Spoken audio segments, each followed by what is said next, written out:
What are they, like, rich? Sorry, I'm so tired today. I think it's stupid. Hi everyone, it's Steve. Welcome to Steve's Dang It's, and I'm not happy because I wanted to start this video with the Blades of Steel theme music and they won't let me. But don't we have the rights? Well, who owns the rights? Nintendo? What are they, like, rich?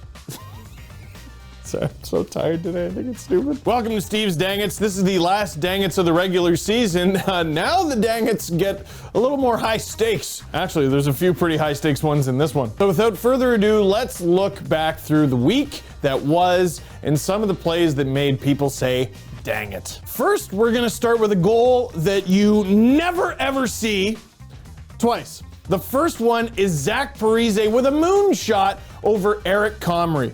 Moments ago, snapped the streak without a goal of 130 games. Here they score! It deflected in off of Comrie. And the Wild have the game's first goal. How about that for an impact from Parise? That's exactly what you want. Your top scorer back in the lineup. Welcome to the league, kid. Eric Comrie has been a goaltending prospect in the Winnipeg Jets organization for a little bit of time now. Put together a decent little season in the American Hockey League. Comes up his first game in the NHL this season. That happened. Dude, how do you even prepare for that? What's amazing is look at the reaction of Minnesota Wild fans. They all followed the puck the whole time. They knew the second it went in. I don't even think Zach Parise knew that went in. But he's been on a little bit of a heater recently, and the Wild need him to be on a heater. And when you're on a heater, sometimes the puck just goes in, even if it touches the rafters first. And that's crazy. That's nuts. That's never gonna happen again. Here it is happening again. Jake DeBrusk. This is Krejci, slides it across. Puck hops on top of the net, and then in. It got behind Bobrovsky. Bruins strike first. This is an awfully terrible bounce for Sergei Bobrovsky. Look at that puck, goes in the air. He has no idea where it is. It goes off the back of the net on top and then off of Sergei Bobrovsky's back. There it is, off the net and perfectly in the net. I believe it's going to be Jake DeBrusk who gets it. Same night, like an hour apart. Thank you, producer Drew. Drew? That's a name. Okay, Bob had no idea. When the puck goes in the air and a goalie does this, it's the equivalent of, if we get lost at the mall, just stay where you are.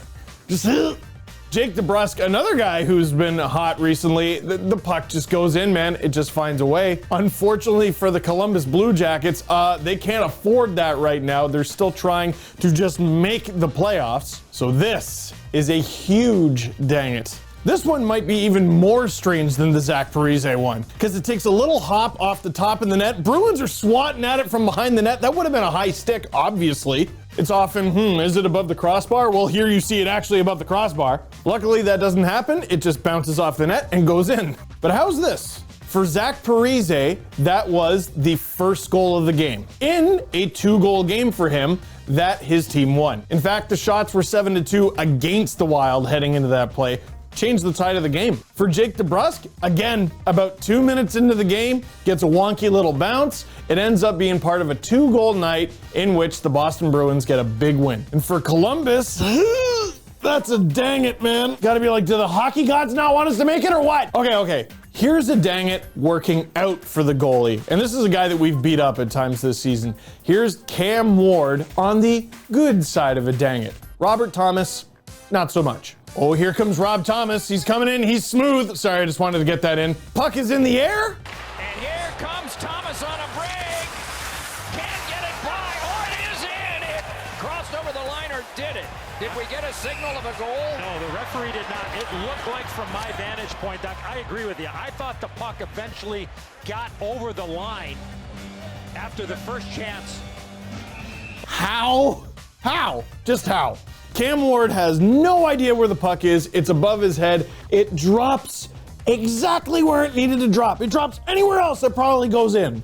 And that was huge for the game. The St. Louis Blues did end up tying this game up, but they ended up losing in the shootout. And that's a key loss of points there, because it feels like 5 minutes ago they were last place in the whole league. Well, guess what? They're fighting for first place in the Central right now. Not just home ice, first. Oh, so close. That's a dang it, man. That's a dang it. Another dang it related to a close playoff race.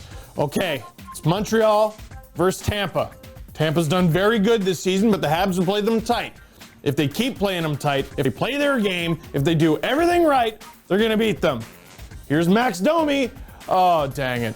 And now Max Domi had it knocked away out in front. Kucherov, poke check by Parise. Steven Stamkos said it, they score! It deflected in off Domi and in. From behind the net, Steven Stamkos has scored. The Lightning have the lead.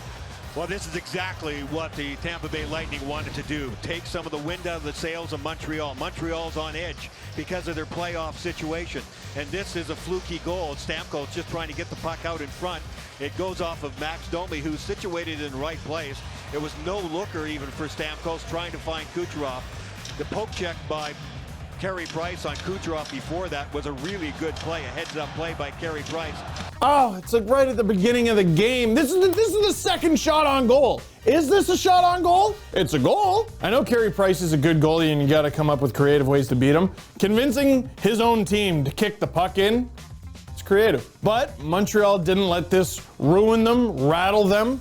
They actually kicked Tampa Bay up and down the ice all night after this. They outshot them the entire way, and they ended up pulling out a huge win as they try to make the playoffs. But this one, ooh, that's a dang it. Oh, of course the Leafs fan throws in a Habs dang it. Oh yeah? Okay, watch this. This is a good one.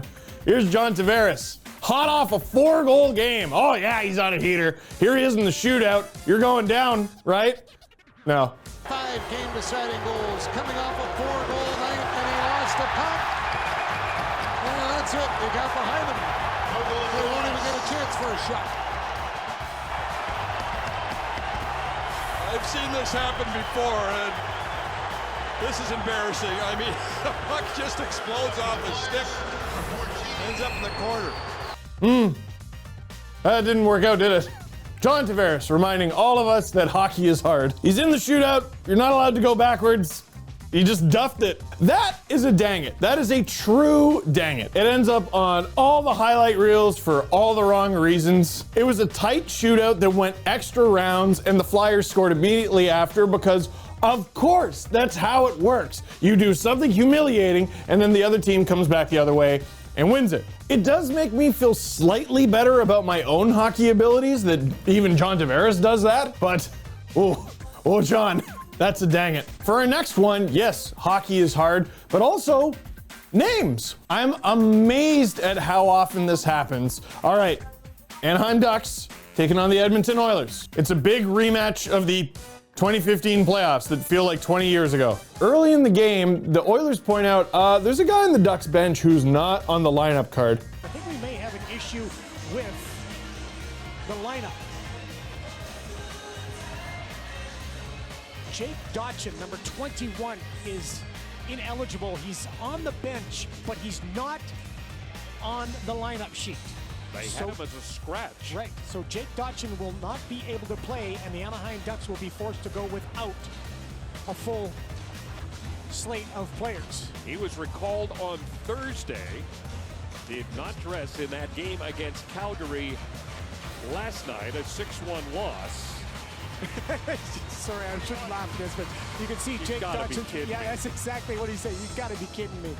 And that is the one where what happens usually, and I used to be my job when I was assistant coach way back, is that the head coach would fill it out, or the assistant coach, whoever had the nicest printing, and then somebody else, the next assistant coach would go through the list to make sure you've got the right names with the right numbers, and that everybody that's on the sheet is going to be on the ice. And of course, it's Jake Dotchin. Jake Dotchin has had the strangest season. He was on Tampa, and then he had his contract terminated, and then he ends up going to the Ducks, and he's toiling away in the minors, and he's trying to fight his way back up, and it looks like he literally did that. He's got 2 black eyes. He looks like he's been through 10 rounds, and then he gets all dressed. Here's my chance, coach. Put me in.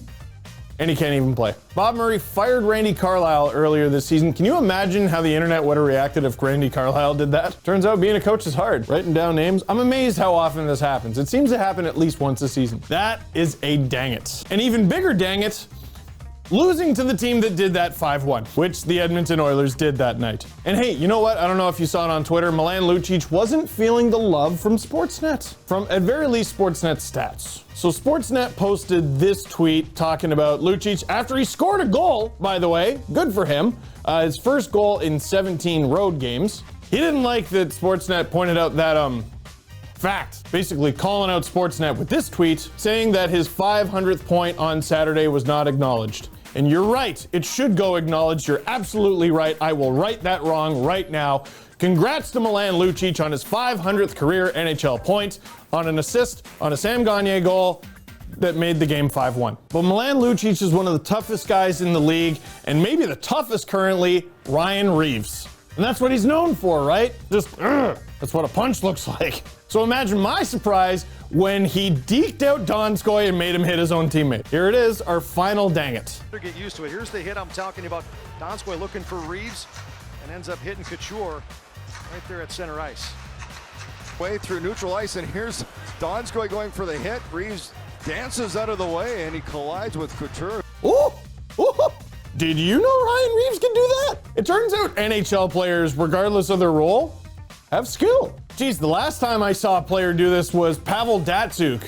I think it was against the Sharks. So basically, Ryan Reeves just pulled off something that Pavel Datsyuk did. And to rub a little bit of salt in the wound, here's Ryan Reeves' reaction to it all on the bench. All right, Reeves, you can see smiles after that play. Nice. Showing the hands through. Ooh, ooh. That's a dang it. Dude, don't get hurt heading into the playoffs, and especially don't get hurt by running into your own teammate. So that is it for this one. What did you think about it? Did we get the right dang its? Leave a comment in the comment box down below. Oh, there you are. You're already doing it. Thank you very much for watching. Click like if you like this video. Click subscribe if you really liked it. Tell all your friends.